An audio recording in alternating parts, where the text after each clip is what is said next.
So welcome to our RPN Research webinar. This is sharing the research fellowship experience, unique opportunities for RPNs. Tonight, we'll be highlighting RPN experiences and their roles in research. There'll be a time for discussion at the end of the presentation and for your questions to be answered.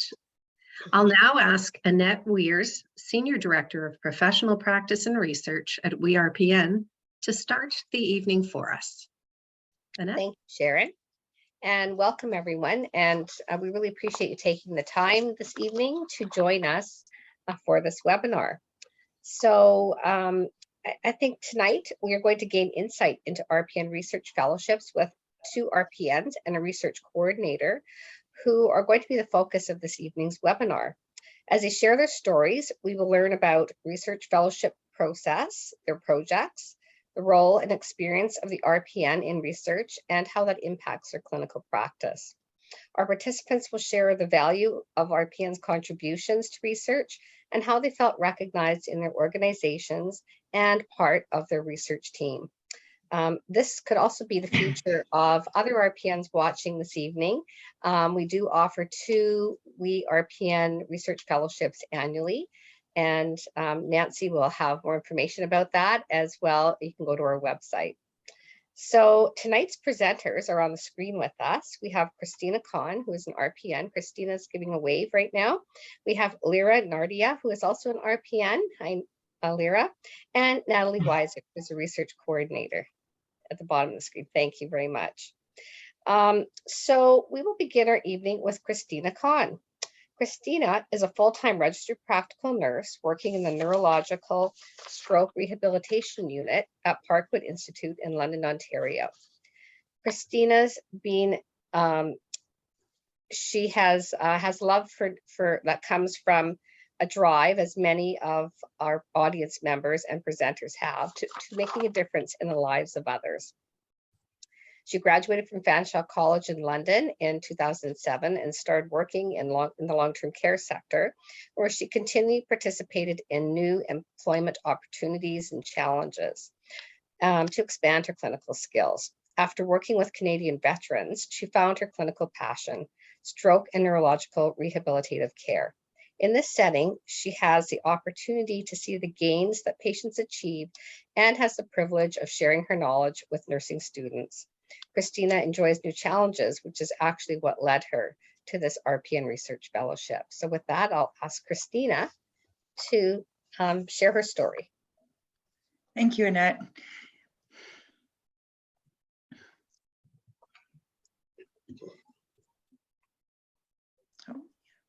So hello, everyone. Thank you for being here tonight. We really appreciate your attendance. I'm Christina Khan, as you know, and I am from London, Ontario. I work at Parkwood Institute and the Stroke and Neurological Rehab Unit there. I've been an RPN for about 16 years now, almost 17 years, and I have found my passion of working with stroke and neurological rehab patients. Next slide, please. Okay, so this is just kind of the presentation outline. As Annette already gave you kind of my biography there, and I just kind of added a few more things. We'll also be talking about the purpose and objective of this research project in which I was a part of, the RPN Fellowship research activities in which I engaged in, the benefits and learning for the RPN Fellow. Just so you know, if anybody's interested, it's an amazing opportunity to be a part of. Of course, the research findings that kind of came out in the project and other findings as well, project outputs and knowledge mobilization, and then we'll have a conclusion period where you can ask your questions. Next slide, please. Okay, so as we talked about my nursing career, I'm an RPN grad from Fanshawe College here in London from 2007. Becoming a nurse for me was all about wanting to make a difference in other people's lives. I just wanted to see that, and working in rehab, you really see that. I have experience working in long-term care as well. It was amazing. I worked there for 9 years, but I wanted to expand on my knowledge and skills, and therefore I decided to join more of a hospital environment, and then I found my love for rehab. So seeing patients there every day and seeing the gains that they make is amazing. That's the beauty of the rehab. That's the beauty of the career. Like, that's what drives us to keep going every day. So I have experience, of course, in those two different areas. I have experience also taking care of patients with spinal cord injury, acquired and non-acquired brain injuries. I worked a lot on care planning and long-term care, RIMDS, and was part of Behavioral Supports Ontario when I was there. Future goals for me, honestly, are to go back to school to get my degree. I would like to advance my career. I really love teaching. I love when the clinical students come. I'm also a integrative practicum instructor, where I do like consolidating students and guide them so that they can graduate from their programs. Next slide, please. Okay, so getting into the purpose and objectives of this research project. So the research project was about mapping RPNs in the geriatric and stroke populations. We wanted to see the contributions of RPNs and everything that they're doing as a whole. So really looking from the outside in was the most amazing part of this project for me, because every day I work with my coworkers, but when you're actually watching from the outside in, it's a totally different story. So the framework behind the project was, of course, examining the RPNs and their roles and what their contributions are, and then mapping their current practices and creating, the drive is really to create a standard for rehab nurses here in Canada. So I was not aware, and many people were not aware as well, that there actually is no Canadian standard for rehab nurses. So we were really hoping and pushing for that, so we have a better framework to follow. Looking at nursing practices, of course, we were observing RPNs while they practiced their roles in healthcare. So I worked alongside my partner, Angela, who's a master's of science and student from Western Ontario. And we would go to the different areas and we would observe the RPNs. So some were done on my unit, some were done upstairs in Parkwood on geriatric rehab. We also went to St. Thomas Elgin General Hospital. And we also had an amazing opportunity to go out to Windsor for a few days and observe their rehab units there as well. And then when the interview times came, Angela would take them into a private room and then she would do interviews with them. I wasn't able to be there just because of the bias, and we just wanted to make sure everything, went flowed smoothly with that. So the team came up with a data observation tool together where we outlined the standards of nursing practice. And we were also looking at our international collaborators that we have in California, UK, and in Australia for that, to help us design that, and of course to the College of Nurses in Ontario. So for the observation and interview period, we were wanting to gain a better understanding of what it's like to be an RPN and just look through the lens of an RPN. And then we would look at all the reports afterwards. So my job was basically to listen to all of the audio recordings and the written recordings, because when the RPNs were in the interviews with Angela, it was all recorded, of course, with their consent and whatnot too. And just kind of clarify that data for the team so that they could understand what the RPNs were talking about, because sometimes they would talk about or they'll state acronyms, like stuff within our computer software, or it might even be just things that they would do, because we tend to use a lot of short form. So just to kind of clarify all of that so the team would understand and they could put it together. Next slide, please. Okay, so RPN fellow activities that I engaged in from the beginning, of course, getting invited to join this amazing opportunity. I had to go through some online training that involved ethics, and ethics is a huge thing when it comes to research, probably more than I ever really thought about. Everything has to be ethically sound and done properly, because of course you don't want to run into any problems along the way. So online training involved ethics training, involved tri-council policy training, of course, modules to help you learn more about what it means to be a researcher. We even looked into human studies and animal studies. It involved a lot, and I learned a lot from that. So I really appreciated the opportunity to do that with Lawson Research here in London. The team had weekly meetings in which we would meet over Zoom, and we would talk about the project and the next steps and how we're doing so far and what we're going to do next. There was collaboration, like I mentioned, with the international partners, and that was really amazing, because I mean, how often do you get that kind of feedback from people from all over the world? So that was super cool that we got to meet them on Zoom and talk to them and talk about what their standards are for rehab nurses there. The data collection period, which was observing the nurses, following them around. Sometimes there was times when like it seemed like it wasn't as busy, and then other times was more busy, but they were always contributing. So even though they were on their computer and they might have been like just doing like computer stuff, that was still a contribution because they were documenting patient care. They were inputting progress notes. They were busy, even though it wasn't like directly with a patient all the time, because we didn't really watch them over the course of the whole day. It was only for an hour period each time.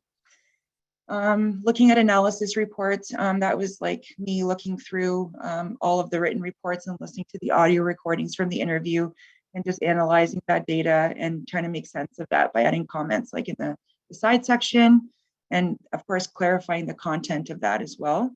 And then creating the observation sheets that goes through like the standards of practice for nurses, things like, you know, nurses would establish a nurse-client therapeutic relationship, you know, or they will promote health, like health and teaching, go through all of those different standards. So that was really interesting. And it helped a lot because like when we were doing the observations, you'd have that on one side of your screen, and then you'd be able to fill it in. Okay, so this person at this time, you know, started health teaching with the patient. So they met that standard, and you would see it, and you see it flow amongst the different nurses. So it was very, very interesting to observe for sure. When we're looking at training and learning, of course, that was like with the modules and then the collaboration with our international partners, clarifying content, like I mentioned, about translation of the transcripts, and then looking at all that stuff in collaboration with the team. And of course, my partner, Angela, who was amazing, by the way. It was an amazing opportunity to work with her. Data collection was used to identify current nursing standards of practice. Next slide, please. So the benefits and learning for the RPN fellow.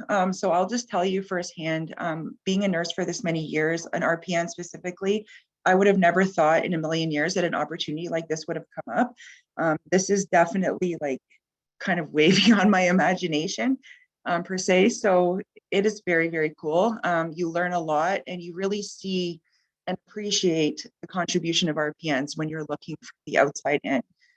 So of course the benefits would be expanding skills and knowledge about research. If you're not already familiar with that, I know, you know, certain colleges and universities, they cover on that, but when you're actually like physically doing a study, it's totally different. Experience firsthand through the lens of an RPN. So we did see a lot of struggles. We saw a lot of struggles amongst different areas. It wasn't in one specific area. The true voices of RPNs, we got to hear that. We got to hear what's bothering them, you know, what do they want change? What can we do to make this better? And then working with an experienced research team, like that's firsthand an amazing opportunity. So for me, I have never done this before. So I went in like very blindly, and I'm coming out like I feel like I've learned a lot, and the team has helped me grow with that. So learning, of course, like as you collect your data and, you know, you're doing your research, you're able to apply it to practice. It's like when you're in school and you apply theory to practice, it's the same kind of concept. And then gathering data and comparing it with the core competencies that we have. An advancement for RPNs in research, of course, like an opportunity like this that comes up allows RPNs to grow. Next slide, please. So research findings, some of the main RPN's feedback were that they felt undervalued, undercompensated, unappreciative, but I didn't really want to just focus on that. I also wanted to focus on the positives because after hearing the audio recordings of the RPNs and just even observing them, you could see like they are like true heart in there, and all of you feel the emotions just listening to the audio recordings, and you'd feel how they feel. And then you're just like, wow, like I work with this person every day, but we don't normally talk about this stuff, right? So that meant a lot to me. And then it made me really appreciate working with them a whole lot more. Like I love my team. My team's amazing at Parkwood, but it just changes your whole insight and everything into the workplace, right? Of course, like you get into workforce logistics, staffing issues is a worldwide problem right now. I'm not sure when that's going to kind of settle down, but we're doing the best we can. We work as a team, we try to come together. And we were also hearing that from these RPNs that, you know, okay, I know that I'm working with however many people today, so we're just going to divide the assignment and we're just going to figure it out. We're just going to do it because these patients have to be taken care of. And the ultimate goal is patient safety and to make sure they're cared for. And then, of course, when things are hard, it does affect staff morale. But even though we heard like kind of the negative stuff, we also heard that, okay, we're still going to do it because we have to. We have to do it because it's in the best interest of the patient. So, and I love my team and I love my coworkers and I don't want to let them down. So that's why I show up every day, right? So that's really what it came down to. RPN versus RN, of course, the competency. They would, some comments would come up about, okay, we're working together and it's not like there's any, animosity amongst them or anything like that. It's just like, the competencies are similar. RPNs are doing now what RNs have been doing for a long time, if not more. And then, of course, the scope of practice has expanded considerably for RPNs, but there's this massive wage difference. So that was a big concern, and that was brought up a lot. Transitions in the model of care. There were some places that we did go to, and they were concerned about their model of care. They were concerned about what it was going to mean for them in terms of staffing, like if they were going to lose their jobs or they were going to be replaced by unregulated healthcare providers, PSWs, whatnot, or if it meant that they were going to get new nurses. So that was kind of a gray area that we didn't really have insight into as well. So, but it created a lot of concern because when we went there, they thought that maybe we were coming as compliance officers. So that was a bit concerning. But we really want to reiterate that we're here to support RPNs. We want to hear your voice. We want to know how you feel, and we're here to make things better. So it turned out to be okay in the end anyways. And then other transitions, like of course, hospital and healthcare uncertainties, things have changed. COVID-19's caused a huge disruption in society and in healthcare, of course. But we have to just keep working with it every day. And of course, the future for RPNs, what kind of incentives can come up. Of course, I'm going to go back to creating that standard for rehab nurses here in Canada that we don't have, and hoping that we can create that standard. That was something that when we were explaining to the patients what this was all about, because we did, you run into patients who do have some cognitive issues. You might have to change your wording. You might have to change your approach so that they can understand. So just kind of told a lot of them that, we need this standard so that we can follow this. It will help our nurses provide better care to you and provide better outcomes for your patients. Next slide, please. So outputs and mobilization. So developing skills in critical thinking, looking at a modern framework for RPNs and upgrading the role of RPNs, as well as hoping to upgrade the wages as well as RPNs and the recognition. It was different across the different areas that we explored and how they felt. Some areas were like, okay, like I know I'm being recognized here. I know I'm being appreciated, but there was also some areas that they felt like they weren't. So it just kind of varied, right, with that. And then understanding the research, of course, applying like what we've learned from these research studies, and not just this one, but any research studies being done on this, and applying that into practice. And actually in December, I'll be going to Mississauga to WeRPN for a WeRPN symposium, which I'll be presenting with the principal investigator, Dr. Denise Connolly from Western, about this research project. Next slide, please. So I just want to say thank you to everyone who was involved in this project. Your support and insight has been a valuable asset to us, which will benefit RPNs everywhere. And this just kind of outlines the different areas. So St. Thomas Elgin General Hospital was one of the sites that we went to. Of course, from Parkwood, so St. Joe's, you saw the logo on the first slide. University of Oxford in England is one of our international partners, as well as California State, and then Australia, Hotel Dieu in Windsor, and sorry, I just can't see. And the University of Sydney, which is Australia as well. And many thanks to my coordinator, Manny Peva, who's allowed this opportunity, and of course, WeRPN for providing this opportunity, as well as all the RPNs. And we literally, I think, maybe had one person decline being observed. So it was pretty much like 99% people were interested in it and they wanted to participate. So just thanking everybody for that. Parkwood Institute, really appreciate it. It's been amazing. Thank you so much, Christina. Your presentation was very inspiring, and we look forward to hearing more about the study you participated in December. So that's really fantastic. So if you have questions for Christina, if you could put them in the Q&A, as Sharon had directed earlier, and we're going to move on just so that we have time for our next presenter. So our next presenter are Lyra and Nartia, who is an RPN, and Natalie Weiser, who is a sociological researcher.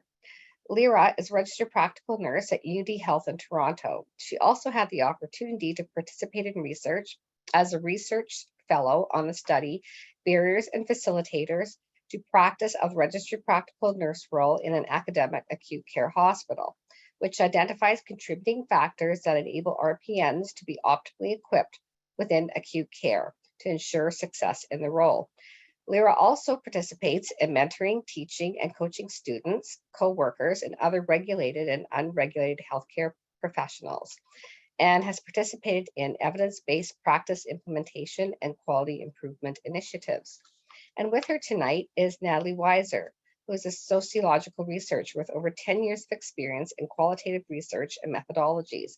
Natalie is currently a research coordinator at Unity Health Toronto with the Interprofessional Practice-Based Research Program, where she works with all health discipline clinicians as they engage with practice-based research questions and projects. Natalie is the research coordinator for the WeRPN funded project. So with that, I'll turn it over to both of you. Great, thank you so much, Annette, for that introduction. And I'm just going to share screen to get our slides up there.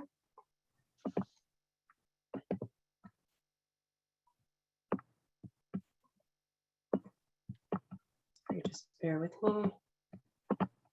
Okay, everyone can see that okay, I'm hoping? Perfect.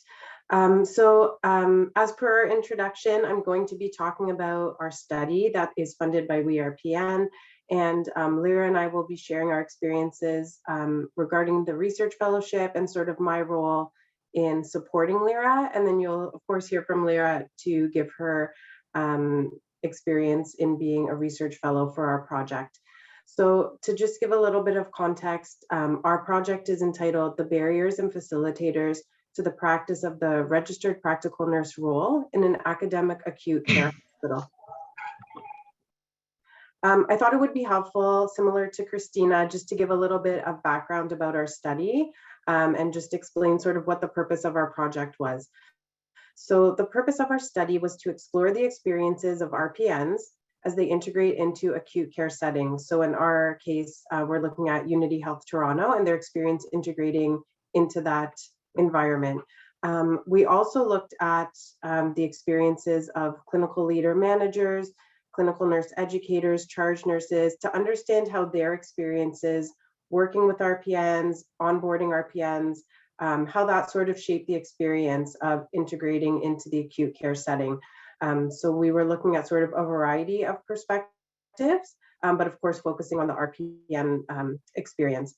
And so the objectives of the study were to evaluate how well RPNs adjust to working within an acute care setting by again focusing on the barriers and facilitators. So really what's going well and what are some of the challenges or what could be done better. Looking at the suitability of the professional environment for role completion. So really thinking through what was the scope of practice, what is the role of the RPN, and how is that, shaped by the acute care environment, as well as understanding what strategies increase confidence and readiness to care for various patient assignments across units. So really thinking about to what extent were patient assignments appropriate, to what extent were patient assignments maybe challenging, et cetera. So those were that was sort of the framework of the project. We took a mixed methods approach. So we had both qualitative and quantitative components to the study. So from a quantitative perspective, we were using something called the ACE-15, which is a tool. It's an assessment for collaborative environments measure. So this is a 15-item self-report survey that's used. It's a validated tool that health professionals use, it's for health professionals who are working in a variety of clinical settings. In particular, looking at the quality of interprofessional teamwork. So again, because we're not, we're looking at RPNs within the context of integrating into an interprofessional team. So we're looking at them not in a bubble, but in the context of working with others and understanding sort of those team relationships. So that's sort of where the ACE-15 tool came in. We also included a demographic questionnaire to understand how long RPNs had been working at the hospital, what was their background, sort of how many years have they been practicing. And then I would say the bulk of our study really came into the qualitative piece, and this is where Lyra will speak a little bit more to that. So we did do qualitative semi-structured interviews with both the RPNs and the nurse leaders. And so just to give you a sense of who was in our project and to highlight the fact that the sample, I think, had nice variety. So our target for the RPNs was to have 15. We had 10, which I think in the context of COVID and Omicron and staff shortages and burnout, we're actually really happy with that. And similar to what Christina's experience was, we found that people, RPNs in particular, were very eager to share their stories. So it wasn't a hardship to recruit for this project, which was nice. We were, folks were really eager to take part. So we had 10 RPNs from across a variety of units you can see in the hospital, as well as 10 CLMs, charge nurses, and nurse educators. So we had a nice variety of experiences. The reason I talk about the project, this is the context in which Lyra was doing her research fellowship. So Lyra was part of our research team. And some of what I supported or I guess mentored Lyra with throughout the course of the fellowship were some of the following topics. So Lyra took part in the IPBR, or the Interprofessional Practice-Based Research Workshop module. So we offer lunch and learns to clinicians across the hospital. Lyra was able to take part in all of our workshops. We talked a lot about how to find evidence for practice-based research. So of course, this is a research project that's really grounded in the experience of clinicians. And so it's important to really understand sort of the theory of what practice-based research is and how it applied to this project. Again, reviewing the research protocol. So Lyra was able to sort of study and review the research protocol to understand what is involved in a qualitative study and do kind of take a stepwise approach to the research, as well as learning what's involved in the REB, so the Research Ethics Board application. That's, we don't talk about it a lot, but it's often a huge hurdle to get past when you're doing a research project. And so it's a really nice learning opportunity to be involved in understanding what's involved with research ethics and what the hospital is looking for when they're vetting a study. And then in particular, Lyra's fellowship really honed in on qualitative research. So we provided, a lot of theory, a lot of understanding about what is qualitative research, how does that differ from a quantitative study, what is sort of the theoretical underpinning of why we do qualitative research. So we focused a lot on that. And then so the methods that are associated with qualitative, of course, are often semi-structured interviews. So we did a lot of interviewing, practicing interviews, mock interviews, and just really understanding what that process looks like, as well as coding the qualitative data, so coding our interview transcripts. The structure of Lyra's fellowship was that she would meet with myself and our team, the IPBR team, on a weekly basis. And again, depending on what stage of the study we were at, if it was, data collection or data analysis, or if we were in the infancy of the study, we delivered a weekly curriculum of both theory and methods. So we would talk a lot about, again, for example, the theories behind qualitative research, the fact that you're trying to not quantify things, but understand patterns and experiences and themes and what is shaping experiences of clinicians. We then took a stepwise approach to learning that. And so, of course, the Barriers and Facilitators study was really the platform that we used to teach qualitative research. And then again, some of the more tangible exercises that we did were talking about a literature review. So how do you delve into the literature? How do you find what is known on a topic? How do you sort of assess the literature to understand the gaps and what you need to be filling with your research project, as well as data collection. So again, we mentioned in-depth interviewing was the method that we used for our project. So again, thinking about things like, how do you do qualitative interviewing? You know, it's not as simple as asking, you know, yes, no questions, or just asking, you know, on a scale of 1 to 5. This is really a skill that has to be developed. And so I think we spent a lot of time talking about how to do a robust interview, how we make sure we're gathering rich data. So I think that was a really nice piece of Lyra's experience. And then of course, coding, once we had the interviews there, and thematic analysis. And I'll let Lyra speak to that a little bit as well. So Lyra, I will turn it over to you to talk more about your experience and kind of what you gained from this this fellowship. Thanks, Natalie. So what surprised me about research, I can voice and share my experience as an RPN. During the qualitative coding session, I was able to provide my clinical insights and experiences in order to provide context to the interview transcript analysis. In addition, I was also surprised in regards to the amount of processes involved to fully conduct and be part of our research. For instance, the modules that I have to do as the components of a research protocol, which discusses the importance of the key features of research, which includes reliability, validity, and generating generalizable knowledge, and enabled me to understand the procedures for proper selection. Another module that I found interesting is how do we find evidence and put it into practice, which touches upon the 3 pillars of evidence-based practice in relation to the relevance, experience, and values.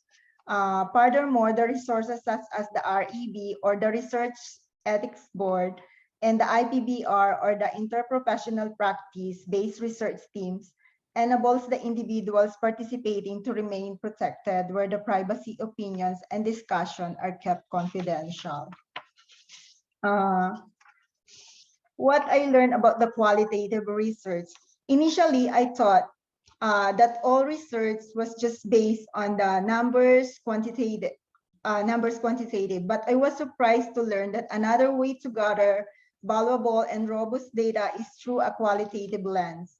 Some of the skills that I have learned include semi-structured interviewing, coding, how to extract themes or patterns in the data, and how to use this data to answer a research question. Furthermore, the meaning of qualitative research for me has changed immensely after the research project. I now understand the methods, procedures, protocols, and even the right moral characteristic involving qualitative research.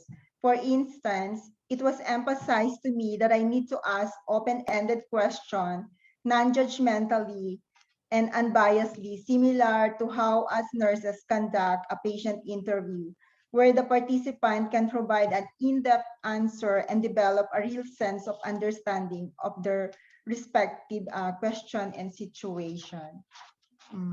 Next slide. What I learned about the research ethics. One of the most important things I have learned in the research fellowship about protecting and respecting participants. Specifically, researchers have a responsibility to make sure participants feel safe, welcome, respected, and protected while participating in research, as their presence and opinions hold value. Lastly, I can affirm that ethics is an extremely important part of the research process. Through understanding the ethical protocols, the researcher protects the dignity, the right as well as the emotional welfare of the participants.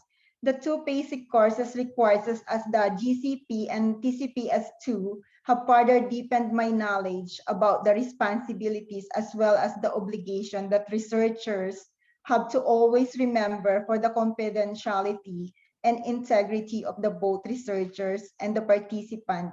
In addition, through utilizing ethics in research, it's also promote truthfulness, trust, comfortability, validity, and as well as the avoidance of error.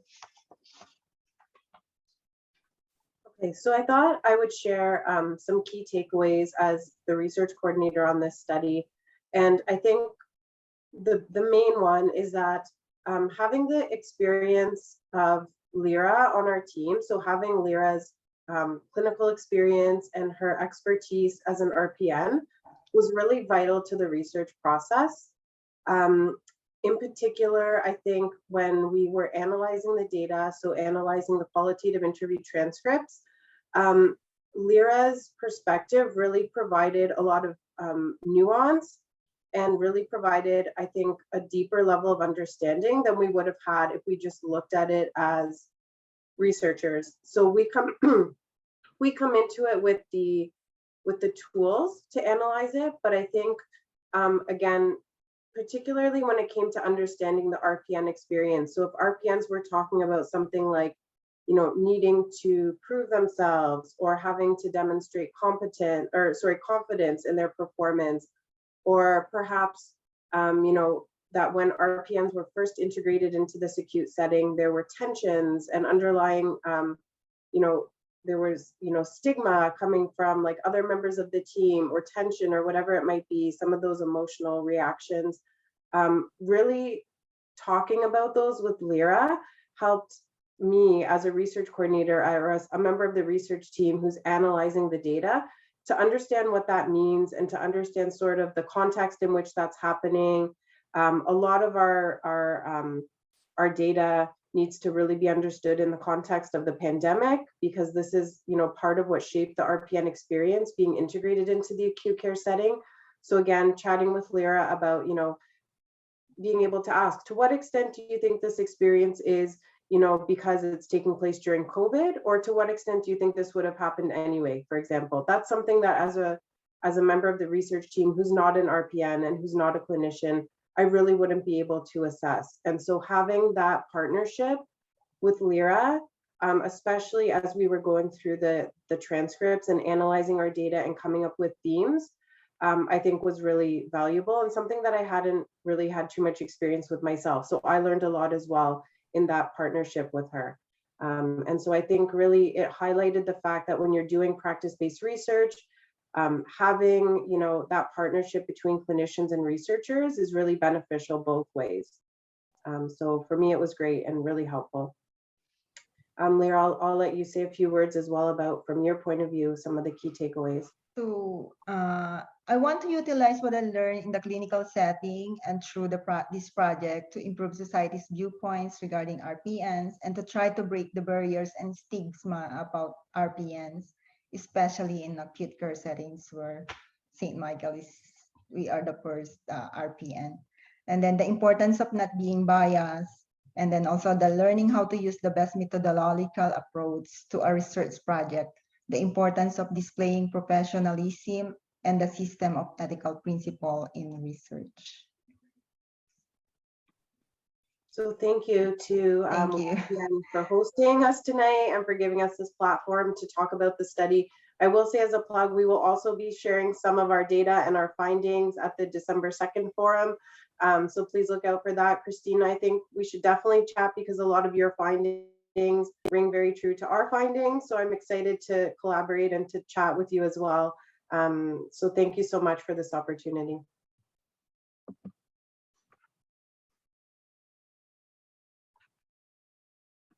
Sorry about that. I was on mute. Thank you very much, Lyra and Natalie. That was a really great experience that you shared from both the research coordinator, learning about RPNs and the study about RPNs, and then having Lyra's input on the study sounded like a really great fit for your team. And Lyra, you had such a wonderful experience. Could you, I just have a couple questions to ask while we're waiting for questions in the Q&A. I wanted to ask Christina, how did this research fellowship fit with your career path? So I work full-time in the stroke and neurological rehab unit. So I was very fortunate for Parkwood St. Joe's to have replaced me on the floor so that I could just spend time with Angela, actually doing the observations, And of course, we would like do the observations and then we would debrief about our findings, and then she'd go for the interview and I'd be working on other stuff around that.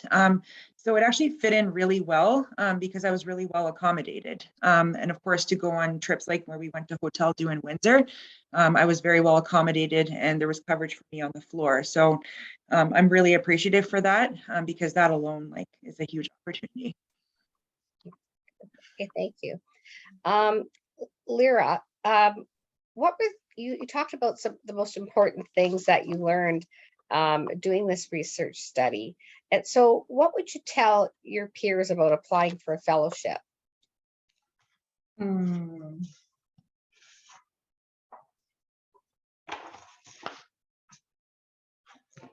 I think it's a great opportunity that they can go to research, because RPN is not really involved on this on the research. It's very rare. Even, you know, I experience also when I look for the literature that we need to read, I cannot even find any RPN who is involved in the research. So Yeah, I think that's a really big piece, isn't it? And so we are really encouraging researchers to think about studying RPNs, because there is very little literature about it, and Yeah. the question that you found that as you were preparing for this, and nice that you could add to literature about RPNs with your teams for both of your projects. Sharon, did you have some questions? I have to say most of them have just been congratulations and just commenting on how great the presentations were. So that was great. What do we have here? We've got one question from Carlo. Currently, are there avenues for RPNs to become lead researchers, or at least for RPNs to submit proposals? Has there been a movement among RPNs and LPNs as a whole throughout Canada to improve opportunities for us to do more evidence-based research? Awesome question, Carlo. Who can we get to answer that for us? Maybe Nancy, do you want to try to tackle that? There you go. Yeah, thank you for that question. It's a good one. The opportunities are rare, but I think we RPN's research strategic plan is really a nice launch pad. So there's two ways right now that we found RPNs could get involved in more research. One of them is to actually apply for one of these fellowships, which involves kind of coming up with a problem or a question that you problem you want to solve, and a research question that you want to ask, and then talking to your employer about whether it means anything to them as well, because when there's a call for fellowships, you need your employer's support. So if you're focusing on a mutual problem or a mutual opportunity, then that's kind of one of the legs of the three-legged stands to getting the fellowships off the ground. The other one is because we want it to be high quality evidence, we are asking the fellows to be the applicants of the fellowships to attach themselves to a researcher, so someone who does research. So it's kind of like the step above quality improvement. It has to be, as both fellows have suggested, it has to be ethically sound, and it has to have outcomes that match the research question and can be defended either through qualitative or quantitative methods or mixed methods. So the second leg of the three-legged stool is, of course, academic mentor, and those can be found kind of at colleges and universities that share the same kinds of questions and need the same kinds of outcomes. And then the third leg of that fellowship three-legged stool, of course, is the individual RPN and their commitment to it. There's a lot of learning that has to happen with the fellowships, and so that's a good thing, and but it's also not an easy thing. And as you heard, that they took ethics modules, they took methods modules, they sat with teams, they had to apply what they learned immediately by doing observations or doing interviews or looking and listening to data recordings. So, that's the commitment that takes. The other way that we can now, I can't really speak across Canada because LPNs and RPNs are not exactly the same, and I don't have the background, and maybe someone else on the panel can speak about national opportunities. I can't, although we are involved in a couple of external studies through Healthcare Excellence Canada, and they do expect it to be somewhat cross Canada. So we have partnered with someone like Lillian Hung out of BC, and certainly those international colleagues have opened our eyes as well, that Christina talked about. One of the first things you could do, though, for a research opportunity, I think, is to look at the course that WeRPN is offering. I think it opened this week, or will be opening soon. And it's called An Introduction to Research. I think that's a good basis, so that if you had that course under your belt and went to your employer and asked around thinking about applying for one of these fellowships, you'd have good presence there. And the other thing is, if researchers that are conducting researchers, oftentimes for registered nurses, see if there's opportunities that RPNs can be involved in the design to add RPNs as participants in that. So that's a long answer, I guess, but if you need further information. The other part of the question was, do we have any RPNs leading research? And we actually know someone who's, I saw them in the participants here. We have Jen Calver here tonight. Yeah. And Jen is a registered practical nurse. She's completed her master's degree and is now in a PhD program. She has been part of some of the, she's working with Western on a research study. She has helped develop a toolkit for organizational resilience, which was one of the supports pertaining to that study. And I'm sure that in the future we'll be seeing Jen leading some great research projects. And we do have one, and Jen's going to be speaking at that research symposium. So I think if you have the opportunity, and I'm going to speak about that in a minute, but there is another RPN-led research project going on, and Sue Struth is the RPN, and she will, she's a co-lead on it. So she's a co-applicant. So there are just a couple of examples, yeah. Okay, if there are no other questions, Sharon, I think I will move to Nancy, and she is our research consultant, and she's going to tell you about some of her upcoming research activities. So the one thing I do want to provide some advance notice regarding this research symposium that a couple of people have acknowledged this evening. So we invite you to join us on December the 2nd for WeRPN's inaugural RPN focused knowledge exchange and translation event. It's being held in person at the CHSI Conference Center in Mississauga. It's a free full-day conference themed Driving Evidence, Building the RPN Role Through Partnership, Research, Network, and Delivery. And the topics are really quite broad. They include recent research related to workplace health and resilience, psychological health, clinical practice, staffing and roles, the BEGIN program, and career development. So individuals or groups from all sectors, including academics, researchers, hospitals, long-term care, home and community care services, and primary care, etc., are welcome and encouraged to attend in person, although Zoom will be available. The lunch and refreshments will be provided for free to in-person participants, but all participants, regardless of in-person or Zoom, are asked to be registered. And the full details will be on the WeRPN website shortly with the WeRPN link. This day is packed with the most recent findings from nationally funded and WeRPN funded research project focused solely on RPNs. So it's a real opportunity. You won't want to miss it. It's truly RPN specific. I want to thank our anyone who responded to our recent request for participant recruitment in a research study entitled Resiliency on the Job as a Home Care Nurse, Experiences of Registered Practical Nurses to Inform Recruitment, Retaining and Revitalizing this Workforce. This research is being led by Dr. Connolly and a research team that includes RPNs and home and community care partners, St. Elizabeth Health Services and VHA Health Services.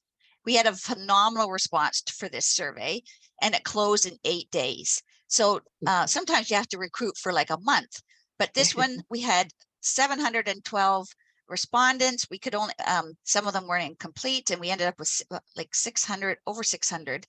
And I just really want to thank any of you that participated in those studies, because that's what makes the RPN voice speak loudest in research, is to have those participants. And that's how we grow the evidence. So I want to thank the speakers tonight as well, and I can send it back to you, Annette. Okay. Well, yes, I would also like to thank our speakers and Sharon for being our hostess.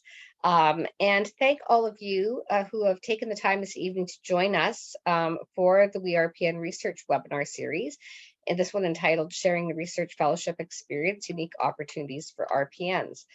Please watch for future calls for RPN Research Fellowship proposals, and that will be next February. Is that right, Nancy? Next spring? We are looking at bumping it up if we can. We're just waiting to see.